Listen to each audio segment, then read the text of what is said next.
우리나라 역사에서 가장 힘들고 고통스러웠던 시기가 참 많이 있었지요.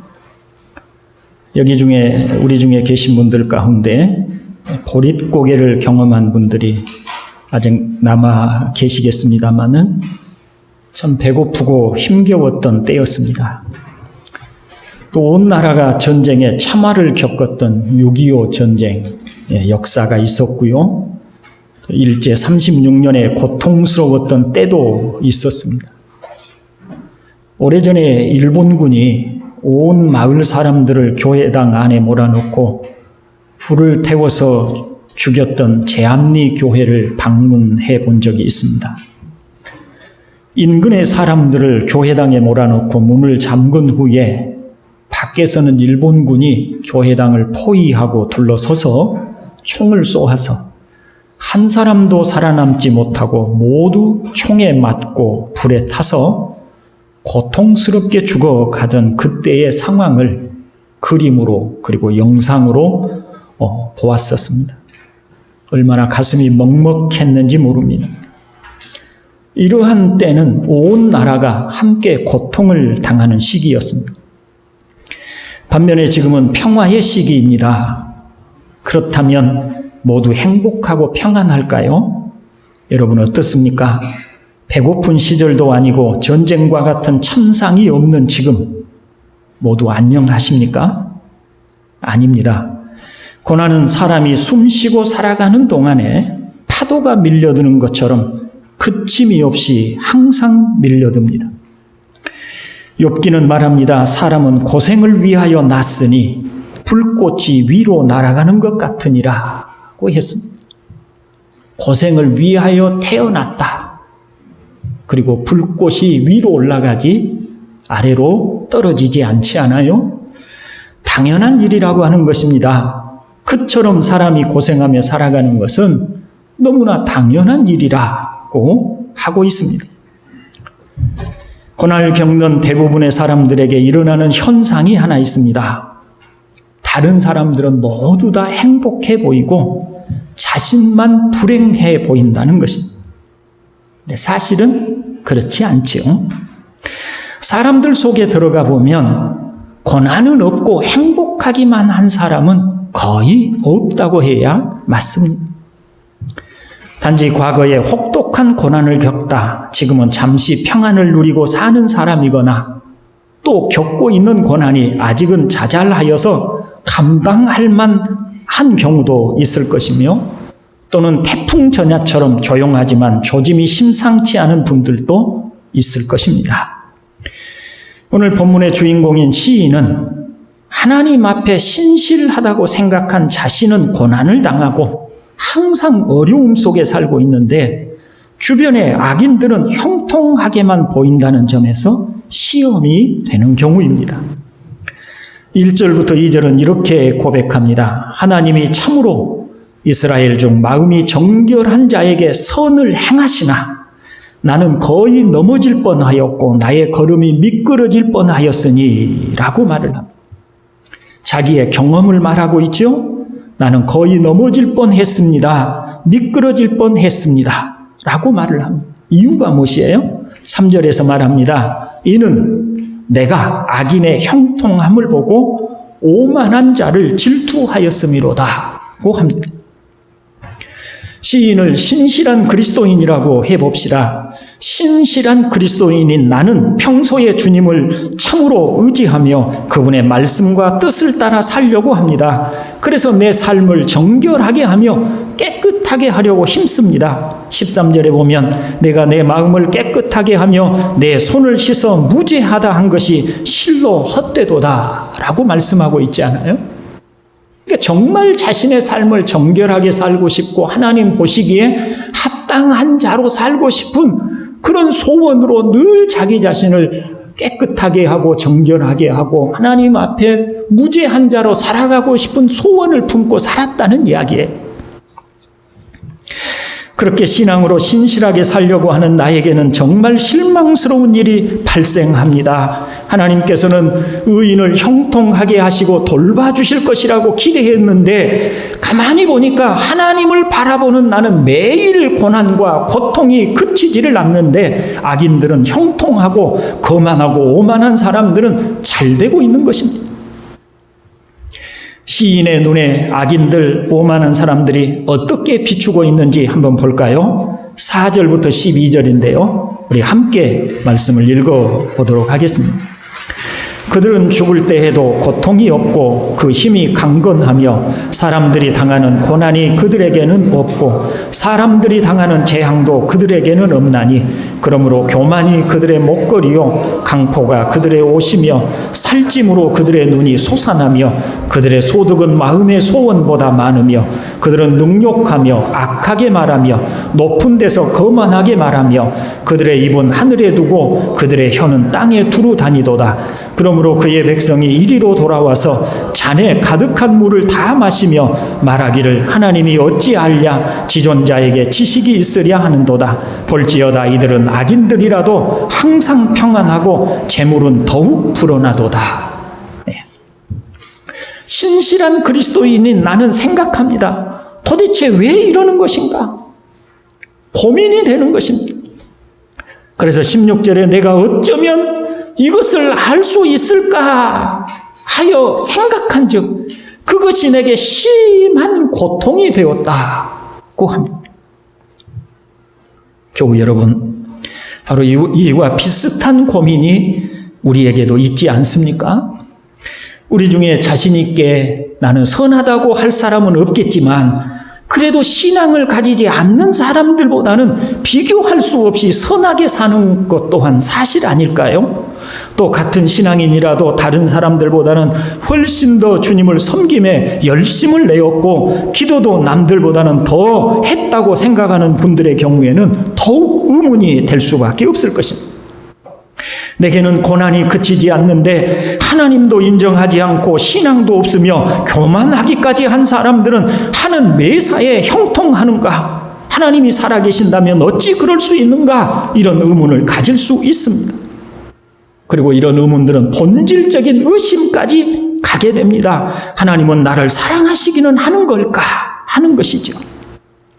그동안의 신앙생활을 해온 것이 있기 때문에 밖으로 표현은 하지 못해도 마음에는 이런 의심과 낙심이 있게 될 것입니다. 도대체 하나님의 뜻은 무엇일까? 나는 어떻게 해야 할까? 고민이고 슬픔인 것입니다. 깊은 신앙적인 위기 상황이 오게 된 경우입니다. 그렇다면 이와 같이 악인들이 형통하고 의인들이 고난을 당하는 이런 상황을 어떻게 이해해야 할까요? 본문을 따라 살피자면 먼저 악인의 형통함은 잠깐이라고 하는 것입니다. 17절부터 19절을 함께 읽어봅니다. 하나님의 성소에 들어갈 때에야 그들의 종말을 내가 깨달았나이다. 주께서 참으로 그들을 미끄러운 곳에 두시며 파멸에 던지시니 그들이 어찌하여 그리 갑자기 황폐되었는가. 놀랄 정도로 그들은 전멸하였나이다. 아멘. 우리가 보기에 악인의 형통함은 영원한 것 같습니다. 그들은 죽을 때도 고통이 없고 강건하다고 하였으니 악인은 항상 잘 되는 것 같습니다. 그러나 신실한 그리스도인들이 하나님 앞에 나아가서야 비로소 깨닫습니다. 성소에 들어갈 때에야 그들의 종말을 깨달았다고 말을 하고 있죠.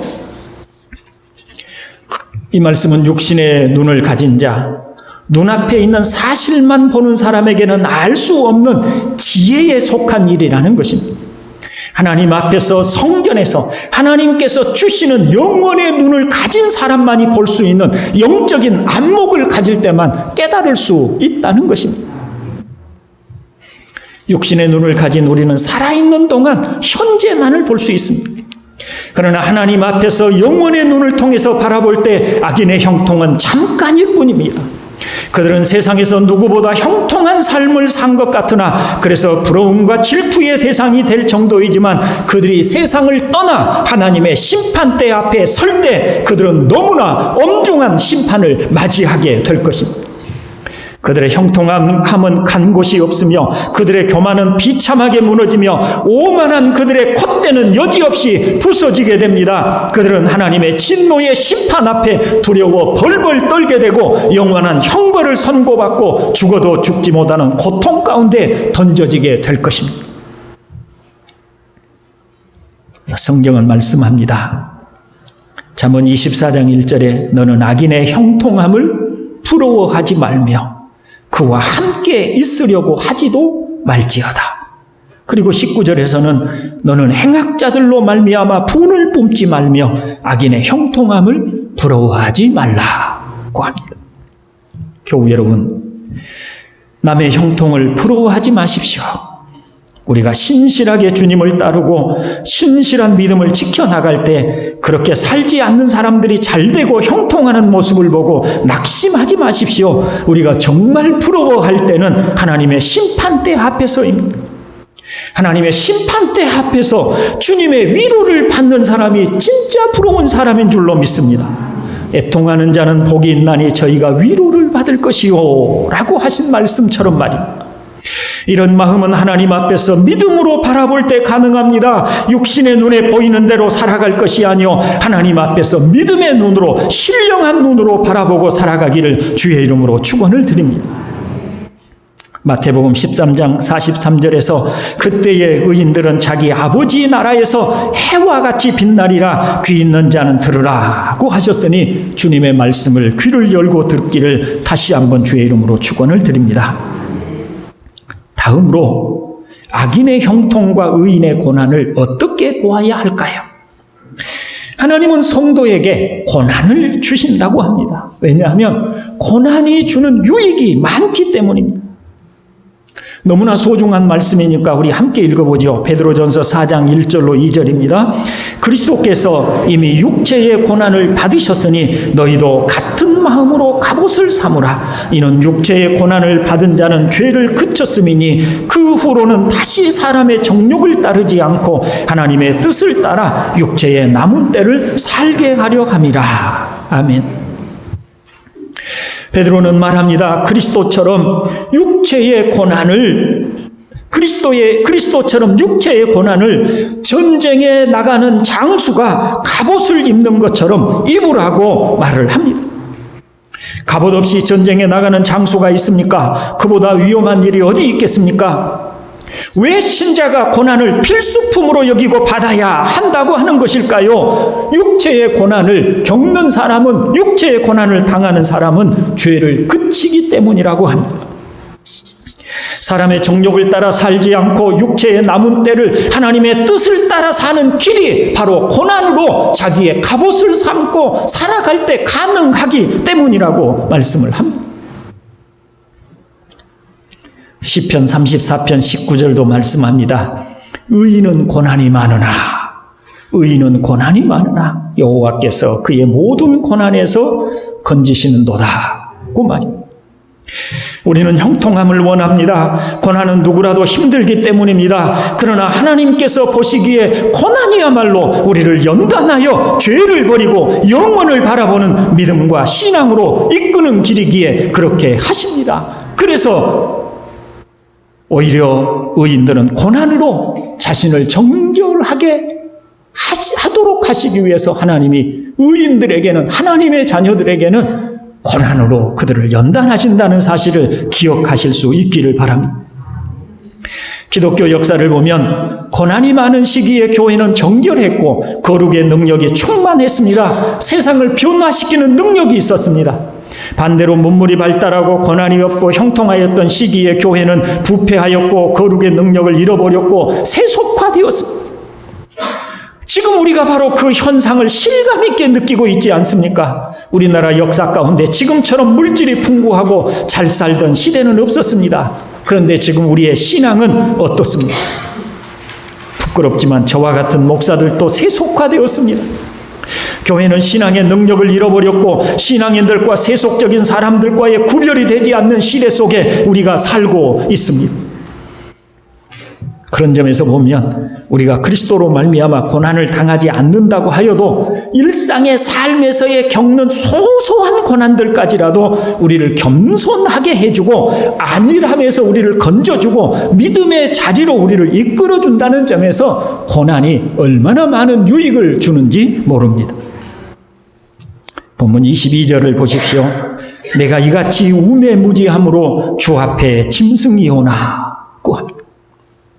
신실한 그리스도인이었지만 잠시 세상적인 육신의 눈으로 바라보다 실망하고 낙심했던 성도는 이제 하나님 앞에서 자신의 신앙적이지 못하였던 육신의 눈으로 모든 것을 보고 낙심하였던 자신의 한심한 모습을 보고 회개합니다. 내가 우매무지함으로 주 앞에 짐승이오나 라고 말입니다. 그리고 이렇게 한심한 나 같은 사람을 사랑하시는 주님께서 나를 붙드시고 진리로 교훈하시는 말씀을 감사합니다. 23절부터 24절입니다. 내가 항상 주와 함께하니 주께서 내 오른손을 붙드셨나이다. 주의 교훈으로 나를 인도하시고 후에는 영광으로 나를 영접하시니니. 아멘. 주님께서 우리를 교훈하시는 말씀을 들으십시오.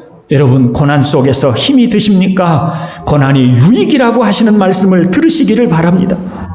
우리에게 영광으로 인도하기 위해서 잠시 겪는 고난이라고 하시는 말씀을 들으시기를 주의 이름으로 축원을 드립니다. 무엇보다 우리 주님이, 사랑하는 주님이 고난을 당하셨습니다. 로마서 8장 17절로 18절에 자녀이면 또한 상속자 곧 하나님의 상속자요 그리스도와 함께 간 상속자니 우리가 그와 함께 누구를 가리키죠?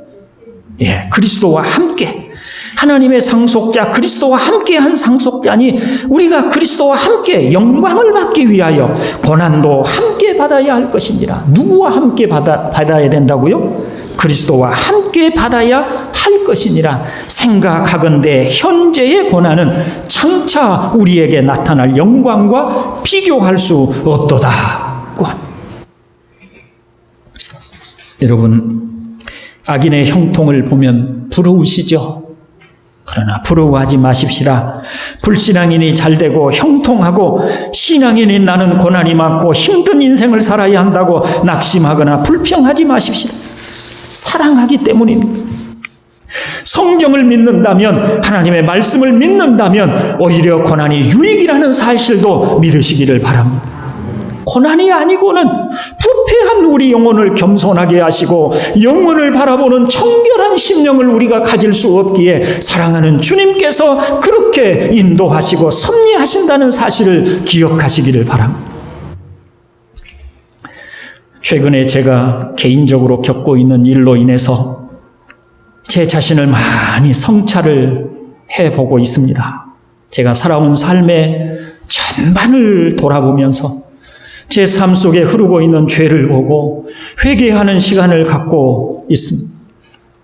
시편 137편은 하나님의 경고를 무시하고 계속하여 우상숭배와 불의한 삶을 살던 유대인들이 바벨론의 유배를 당하여 부른 노래이죠. 그들은 이렇게 말합니다. 우리가 바벨론의 여러 강변 거기에 앉아서 시온을 기억하며 울었도다. 그 중에 버드나무에 우리가 우리의 수금을 거는다니 이는 우리를 사로잡은 자가 거기서 우리에게 노래를 청하며 우리를 황폐하게 한 자가 기쁨을 청하고 자기들을 위하여 시온의 노래 중 하나를 노래하라 함이로라. 자신들의 죄악 때문에 우상 숭배 때문에 하나님의 징벌을 받고 바벨론의 유배가 되어서 그 바벨론의 유프라테스 티그리스 강 그 강변에 앉아 있을 때 자기들을 포로로 끌고 와서 노역을 시키고 있는 사람들이 그들에게 너희들 시온에서 불렀던 노래를 불러보라고 합니다. 그때 그들이 차마 그 노래를 부를 수 없어서 그 버드나무에 그 강가에 피어있는 버드나무 가지에다가 수금을 걸고 울었다고 합니다. 자신들의 죄가 생각나고 자신들의 어쩌다가 자신들의 허물 때문에 이와 같은 고통을 당하게 되었는지를 회상하고 회개하고 하나님의 성전에 나가서 예배하던 때를 회상하면서 우는 눈물이었겠지요. 교우 여러분, 고난이 아프고 힘들지만 우리 손에 부정한 죄악들을 씻어내는 때임을 기억할 수 있기를 바랍니다. 하나님께서 사랑하시는 자녀들일수록 의의 길로 인도하기 위해서 고난을 통해서 연단하시는 손길을 아셔야만 합니다. 그렇다면 우리는 우리 앞에 당한 고난을 어떻게 대처해야 할까요? 먼저 주님의 고난을 묵상하시기를 바랍니다. 주님은 하나님의 지고한 영광 가운데 계셨던 분입니다. 여러분, 주님이 어떤 영광 가운데 계셨습니까? 온 천지와 만물을 창조하신 전능의 하나님이셨습니다. 그분의 말씀 한마디면 이 우주가 혼돈 가운데 빠지고 그분의 콧김 하나에 지구가 날려갈 그런 위대하고 엄청난 능력을 가지신 분이 바로 우리 주님이셨습니다. 그런데 그분이 우리를 죄에서 구속하시기 위해서 우리와 같이 한계를 가진 이 연약한 육체를 입고 이 땅에 오셨습니다. 그리고 우리를 대신해서 고난을 당하셨습니다. 물론 주님의 고난은 우리처럼 자신의 허물이나 인생들이 다 겪는 그런 소소한 고난이 아니었지만 말입니다. 의인의 고난이고 남을 위한 희생적인 고난이고 차원이 다른 고난이었지만 말입니다. 그러나 주님은 고난을 당하셨습니다. 히브리서 2장 10절은 이렇게 말하죠. 그러므로 만물이 그를 위하고 또한 그로 말미암으니가 많은 아들들을 이끌어 영광에 들어가게 하시는 일에 그들의 구원의 창시자를 고난을 통하여 온전하게 하심이 합당하도다고 하셨습니다. 주님은 아무 죄가 없으니까 고난을 당하실 이유가 없지요. 고통을 당하실 이유가 없지요. 그런데 주님이 친히 고난을 당하시고 고통을 당하심으로 그 주님을 통해서 우리를 온전케 하시려고 하셨다라고 말씀하고 있는 겁니다. 주님이 우리를 온전케 하기 위해서 스스로 고난을 당하시고 고통을 당하셨다면 우리 또한 주님처럼 고통을 통해서 고난을 통해서 온전케 되는 것이 당연한 일 아닐까요? 그러므로 여러분, 주님이 고난을 통해 온전하게 되셨다면 우리도 고난으로 온전하게 된다는 사실을 기억합시다. 힘들고 어려울 때 말로 다 할 수 없는 고난으로 고통을 당하셨던 주님을 기억하십시다. 고난 당하신 주님을 묵상하십시오. 혼자 당하는 고난이 아님을 알게 될 것입니다. 둘째로, 고난을 당할 때 주님의 선하심을 믿으시기를 바랍니다. 참새 한 마리가 2아사레온에 팔리는 것도 하나님의 허락이 없이는 되지 않도록 섭리하시는 하나님께서 사랑하는 자녀들의 삶을 섭리하시지 않겠습니까? 우리가 익히 잘 아는 말씀인 로마서 8장 28절은 우리가 알거니와 하나님을 사랑하는 자 곧 그의 뜻대로 부르심을 입은 자들에게는 모든 것이 합력하여 선을 이루느니라 하였습니다. 그냥 저절로 선한 결과가 주어지는 것이 아닙니다. 하나님께서 섭리하셔서 하나님께서 합력하셔서 선한 결과를 만들어 주시는 것입니다. 베드로전서 5장 10절은 말합니다. 모든 은혜의 하나님 곧 그리스도 안에서 너희를 부르사 자기의 영원한 영광에 들어가게 하신 은혜의 하나님이 잠깐 고난을 당한 너희를 친히 온전하게 하시며 굳건하게 하시며 강하게 하시며 털을 견고하게 하시리라. 다시 한번 읽어봅시다. 모든 은혜의 하나님 곧 그리스도 안에서 너희를 부르사 자기의 영원한 영광에 들어가게 하시니가 잠깐 고난을 당한 너희를 친히 온전하게 하시며 굳건하게 하시며 강하게 하시며 털을 견고하게 하시리라. 아멘. 이 말씀도 같은 의미 아니겠습니까? 이미 우리 앞서서 고난을 당하신 주님께서 또 우리를 사랑하시는 아버지 하나님께서 우리를 견고하게 하시고 굳건하게 하시고 강하게 하시기 위해서 잠깐 고난을 당한 우리에게 오시고 우리를 찾아오시고 우리를 붙들어 주신다고 말씀을 하고 계십니다. 시편 23편은 주님의 선하심과 인자하심이 항상 나를 따를 것이므로 내가 영원히 주님의 집에 거하겠나이다 라고 노래하고 있습니다. 하나님의 선하심, 인자하심, 그것이 언제나 우리에게 있으니, 그것이 항상 우리를 향하고 있으니, 하나님의 선하심과 인자하심이 사랑하는 자녀들인 우리를 향하고 있으니, 지금은 고난을 당하고, 지금은 눈물을 흘리고, 지금은 아프고, 지금은 괴롭고, 지금은 저 절망의 캄캄한 구덩이 속에 우리가 있을지라도 조만간에 주께서 우리를 다시 회복시키시고 높이시고 평안케 하시고 우리를 다시 완전케 하시고 의의 백성을 만드시고 하나님의 영광에 들어가게 하실 것을 믿으시기를 바랍니다. 세 번째는 의지적인 결단이 필요합니다. 본문 24절 25절을 읽어봅니다. 주의 교훈으로 나를 인도하시고 후에는 영광으로 나를 영접하시리니 하늘에서는 주 외에 누가 내게 있으리요 땅에서는 주밖에 내가 사모할 리 없나이다. 하나님 아버지에 대한 진리에 대한 깨달음이죠. 주의 교훈으로 나를 인도하시고 후에는 영광으로 나를 영접하실 진리를 알게 된 것이에요. 그래서 주님밖에는 내게 없습니다. 주밖에는 내가 사모할이 없나이다라고 깨달아요. 이제 27절 28절을 읽어봅니다. 무릇 주를 멀리하는 자는 망하리니 음녀같이 주를 떠난 자를 주께서 다 멸하셨나이다. 하나님께 가까이함이 내게 복이라. 내가 주 여호와를 나의 피난처로 삼아 주의 모든 행적을 전파하리이다. 아멘. 시인의 믿음의 고백입니다. 의지적인 고백입니다. 주를 멀리하는 자는 망하리니 음녀같이 주를 떠난 자를 주께서 다 멸하셨나이다. 하나님께 가까이함이 내게 복이라. 하나님께 가까이함이 내게 복이라고 의지적으로 결단하고 하나님께 나아가는 것입니다. 믿음의 고백인 것입니다. 의지적인 고백인 것입니다. 말씀을 통해 참된 것을 알게 된다면, 진리를 깨닫게 된다면 우리는 그 진리의 지식에 근거해서 우리의 마음을 다스려야 합니다. 우리의 마음속에 끊임없는 불안과 염려가 파도처럼 우리를 휩쓸어 가려고 할 때에도 하나님의 선하심과 인자하심이 정녕 나와 함께 하실 것이니 나는 하나님을 바라보고 또 바라보겠노라고 해야 합니다. 그렇게 우리가 입으로 고백하고 우리 마음으로 의지적인 결단을 하고 하나님을 향해서 바라보아야만 합니다. 오늘 설교문에 나와 있지는 않는데요. 어제 저녁에 하박국서 3장 말씀을 우리가 살폈었습니다. 저도 이 하박국 3장을 말씀을 묵상하면서 제가 이 설교문을 미리 작성을 했기 때문에 그 하박국서 3장을 제가 반영을 하지를 못했는데요.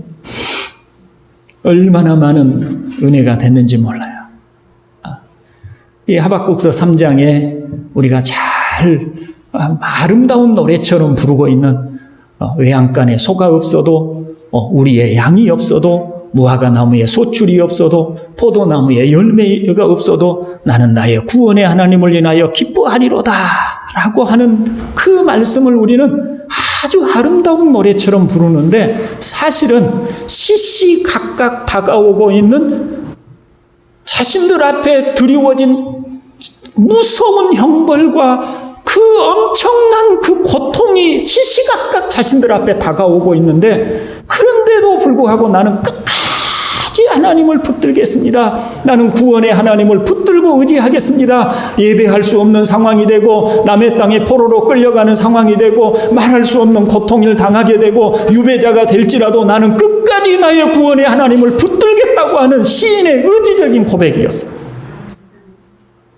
그것이 믿음인 것입니다.